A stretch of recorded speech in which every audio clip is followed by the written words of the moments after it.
Salam sukacita bagi ibu-ibu yang dikasihi dalam Tuhan Yesus Kristus. Pada saat ini kita akan bersama-sama membaca dan merenungkan firman Tuhan. Saya mengajak ibu-ibu untuk kita berdoa mohon bimbingan Roh Kudus.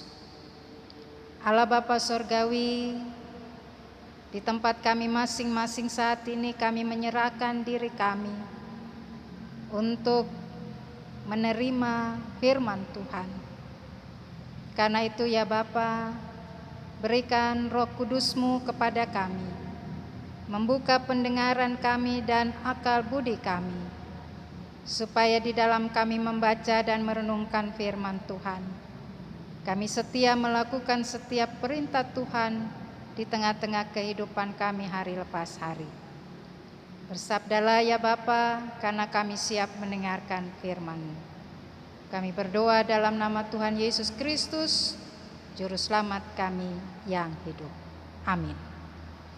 Ibu-ibu yang dikasihi Tuhan, pembacaan firman Tuhan pada saat ini terambil di dalam Amsal pasal 6 ayat 16 sampai 19 yang mengatakan, 6 perkara ini yang dibenci Tuhan, bahkan 7 perkara yang menjadi kekejian bagi hatinya: mata sombong, lidah dusta, tangan yang menumpahkan darah orang yang tidak bersalah, hati yang membuat rencana-rencana yang jahat, kaki yang segera lari menuju kejahatan, seorang saksi dusta yang menyembur-nyemburkan kebohongan dan yang menimbulkan pertengkaran saudara. Demikian pembacaan Alkitab. Berbahagialah bagi setiap orang yang melakukan firman Tuhan di dalam kehidupannya. Terpujilah Tuhan Yesus Kristus. Haleluya. Ibu-ibu yang dikasihi Tuhan Yesus Kristus, kejahatan selalu ada dan juga senantiasa boleh terlihat di dalam kehidupan siapapun tanpa terkecuali. Di sekitar kita, bahkan itu bisa juga datang dari diri kita pribadi. Kejahatan itu selalu saja menimpa kehidupan kita, menimpa akan segala apapun yang selalu kita lakukan dalam tindakan kita, dalam perbuatan kita. Ada saja orang yang senantiasa menunjukkan bagaimana sikap yang jahat, sehingga itu juga yang senantiasa menjadi kecemasan, kekhawatiran di dalam diri kita. Bahkan seringkali di dalam keberadaan kita sendiri, diri kita sendiri,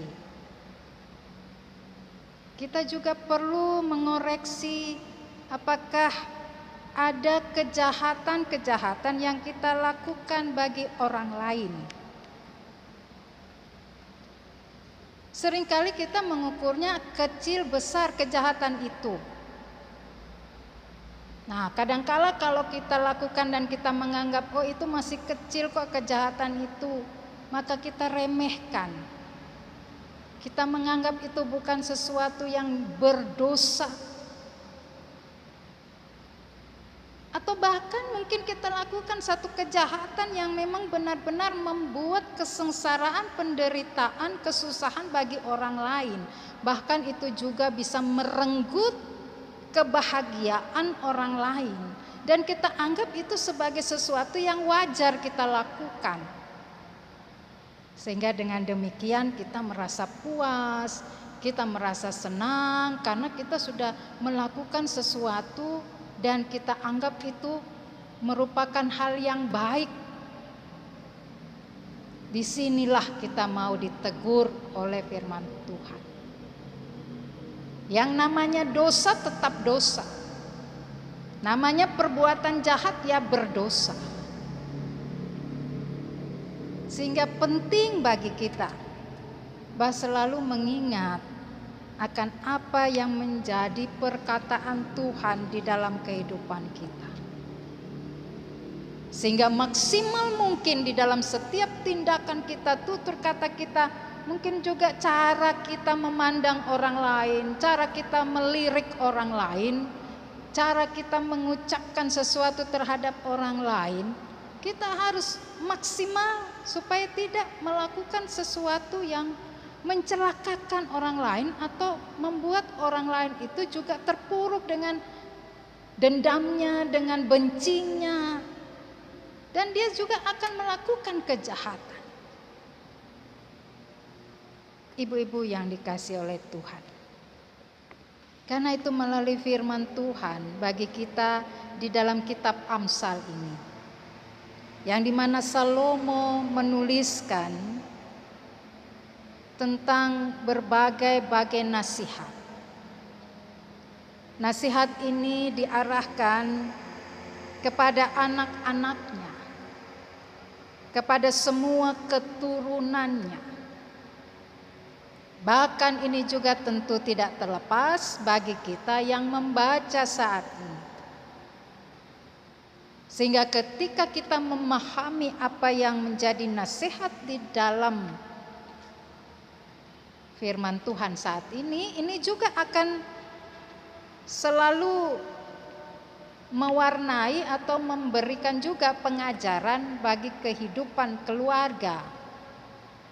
Terutama tentu bagaimana sikap hidup dalam bekerja, bagaimana kita hidup dengan orang lain di sekitar kita, dan juga anak-anak. Mereka belajar dengan sesuatu yang lebih baik dan lebih baik di dalam kehidupan mereka, sehingga dengan demikian juga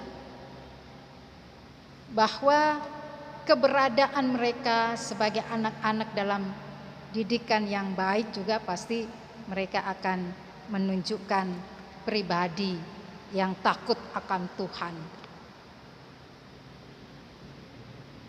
Ibu-ibu yang dikasihi oleh Tuhan Yesus Kristus. Karena itu nasihat Amsal bagi kita dalam bacaan pada saat ini mau disampaikan ada perilaku-perilaku yang harus kita tinggalkan di dalam kehidupan kita. Yaitu perilaku yang tentu saja ini dapat dikatakan yang menyakiti hati Tuhan. Itu yang harus kita ingat terlebih dahulu, menyakiti hati Tuhan. Kalau dalam perbuatan kita ini sudah menyakiti hati Tuhan, bagaimana kita mau menjadi anak-anak Tuhan? Bagaimana apa yang sudah Tuhan materikan di dalam kehidupan kita menjadi anak Tuhan, itu akan Tuhan cabut di dalam kehidupan kita. Lalu apa yang akan terjadi? Oleh karena itu kita diperingatkan, nasihat ini mengingatkan supaya benar-benar menjaga pribadi sebagai anak Tuhan. Oleh karena itu yang disampaikan yakni ada 6 perkara bahkan 7 perkara. Perkara itu adalah sama dengan persoalan, masalah, atau dapat pula perbuatan-perbuatan yang merupakan suatu persoalan atau masalah yang bisa memunculkan masalah di dalam kehidupan, baik bagi diri kita sendiri maupun juga bagi orang lain, apalagi di dalam lingkup kehidupan kita keluarga. Nah, oleh karena itu, apa yang menjadi nasihat bagian bacaan kita pada saat ini, yaitu Salomo sampaikan ini ada 7 perkara atau 7 soal, 7 persoalan yang harus dihindarkan di dalam kehidupan kita. Yang di situ dikatakan bahwa Tuhan membenci orang yang mata sombong, lidah dusta, tangan yang menumpahkan darah orang yang tidak bersalah, hati yang membuat rencana-rencana yang jahat, kaki yang segera lari menuju kejahatan, seorang saksi dusta yang menyembur-nyemburkan kebohongan dan yang menimbulkan pertengkaran saudara. Di dalam setiap hal yang kita lakukan itu senantiasa akan nampak lewat setiap sikap kita. Ya. Dalam setiap gerak-gerik kita. Dalam cara kita mengatasi persoalan. Maka di sini disampaikan bahwa dari 7 hal ini, di mana menyampaikan orang yang hidupnya meremehkan orang lain atau cara memandang orang lain itu dan menghina. Kemudian bahwa di dalam sikap menghina itu akan membuat seseorang juga akan mengalami sesuatu yang dimana mereka tidak merasakan hal yang sejahtera bagi hati mereka.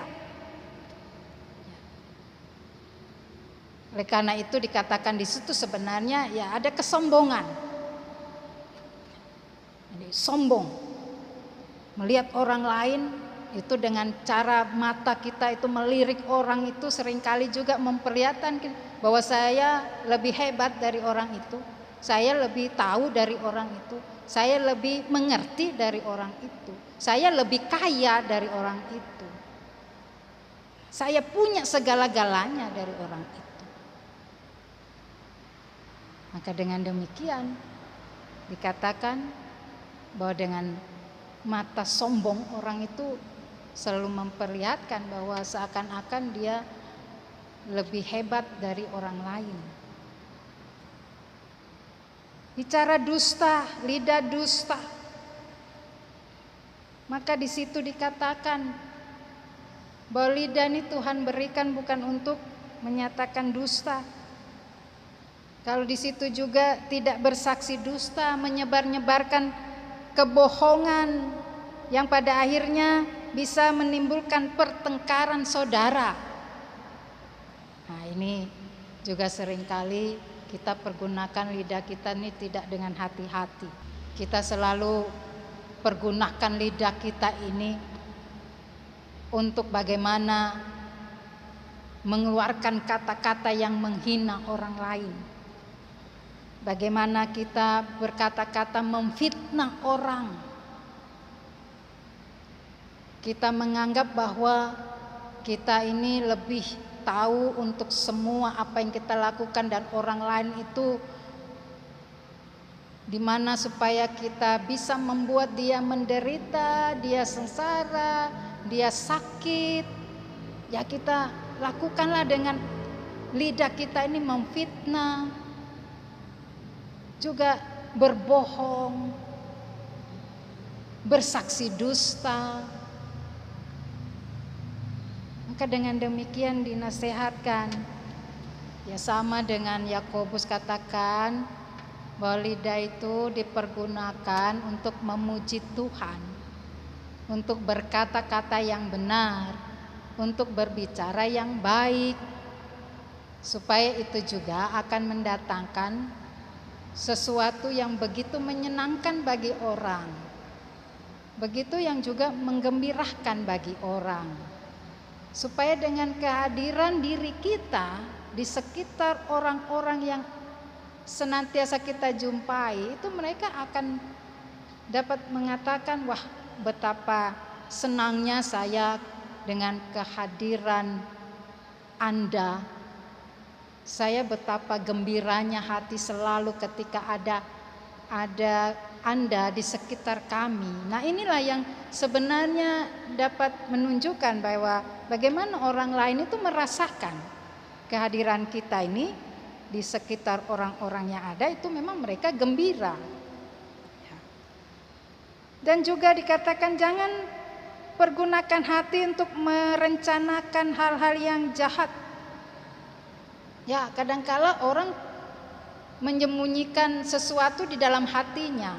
Bahkan rencana-rencana yang jahat di dalam hatinya, pasti tidak ada siapapun yang tahu kedalaman hati seseorang. Apa yang sedang dia rencanakan. Nah, itu tentu saja orang tidak akan tahu.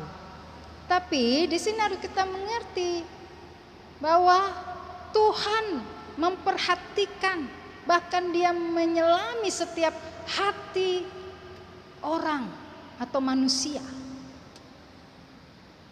Oleh karena itu, maka tidak ada, walaupun dalam hati ada rencana-rencana yang jahat. Kalau Tuhan tidak menginginkan, maka rencana jahat itu juga tidak akan terjadi. Kalaupun sudah kita lakukan, kalau Tuhan tahu, maka Tuhan akan menjaga sehingga orang akan terhindar dari rencana jahat itu. Maka di sini nasihat tidak menjadi sesuatu yang penting, ibu-ibu, untuk kita ini dalam hati kita itu merencanakan kejahatan. Bahkan itu akan membuat diri kita sendiri yang merana, diri kita sendiri dijauhi orang, diri kita sendiri ini juga akhirnya dapat menimbulkan sesuatu yang pada akhirnya orang tidak senang untuk keberadaan kita. Jadi itu hati itu jangan ada rencana-rencana baik, rencana yang baik lalu kita wujudkan rencana yang baik, dan itu berdampak yang luar biasa bagi orang lain, berdampak yang baik, yang benar, bermanfaat bagi orang lain. Pergunakan hati untuk menyatakan sesuatu yang juga sangat membuat orang lain gembira. Jadi Bapak Ibu-ibu yang dikasihi oleh Tuhan, mari firman Tuhan mengingatkan kita ada banyak hal yang tentu harus kita tinggalkan. Kalau misalnya 6 atau 7 perkara ini masih ada di dalam diri kita, koreksi diri kita masing-masing. Adakah yang disampaikan oleh Amsal dalam firman Tuhan saat ini? Apa saya masih sering memandang orang dengan cara untuk menyombongkan diri, atau ada tindakan-tindakan yang dimana membuat orang juga berada dengan perasaan yang tidak menyenangkan. Sebab itu pada saat ini kita diingatkan, mari kita tinggalkan apa yang dibenci oleh Tuhan, kita lakukan segala apapun yang benar di dalam kehidupan kita, dan juga mari bertobat. Kalau misalnya masih ada yang kita lakukan sebagaimana yang dibenci oleh Tuhan menurut firman Tuhan pada hari ini, sehingga ibu-ibu akan tetap menjadi ibu-ibu yang juga mendatangkan berkat bagi keluarga. Bahkan itu pun akan terus memberikan rasa sukacita bagi kehadiran diri kita lewat persekutuan, jemaat, keluarga, maupun di mana saja kita berada. Tuhan Yesus Kristus memberkati ibu-ibu sekalian. Amin.